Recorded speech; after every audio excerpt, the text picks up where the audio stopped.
I'm really, really glad for the efforts that are being made to work at the identity of the church for these times.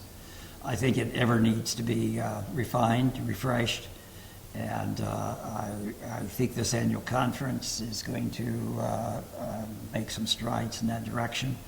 I know that we have many different views, and it's hard to agree with those that you disagree with, and it will be a giant task. But I think we need to keep working at what's our identity, what's the DNA for these times, what applies. Or do you think it will have changed? Is that DNA evolving over the years? Has it evolved over the 50 years you watched it? Yes, considerably. I think as culture changes, there's change and there's movement, and that needs to continue.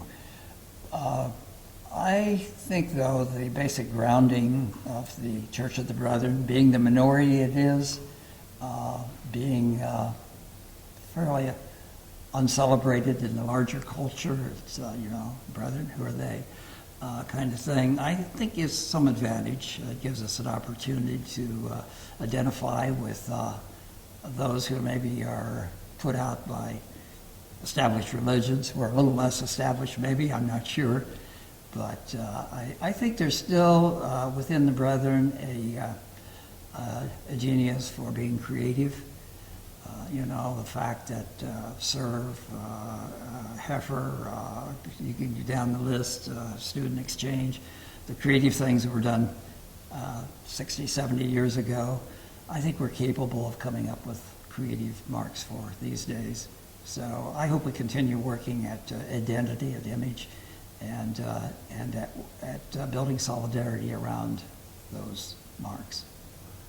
You said the DNA, that the identity of the church has evolved over the last 50 years. What direction, or where do you expect it to evolve to in the future?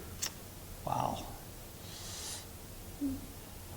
I'm rather glad that a new generation is working at that task of defining that.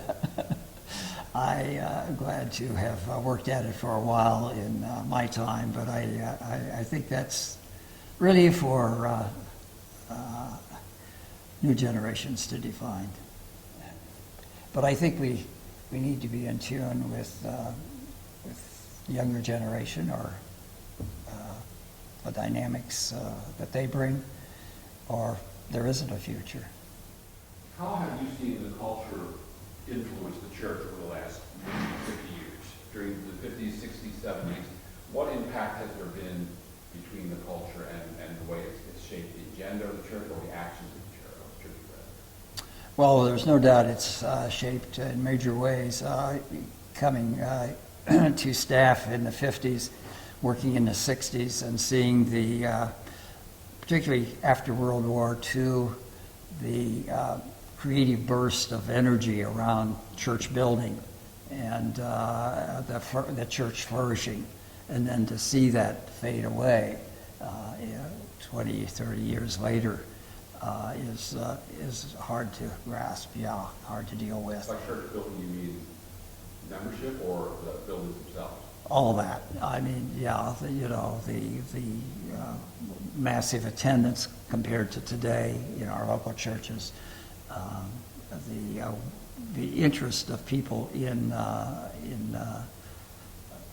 organized religion,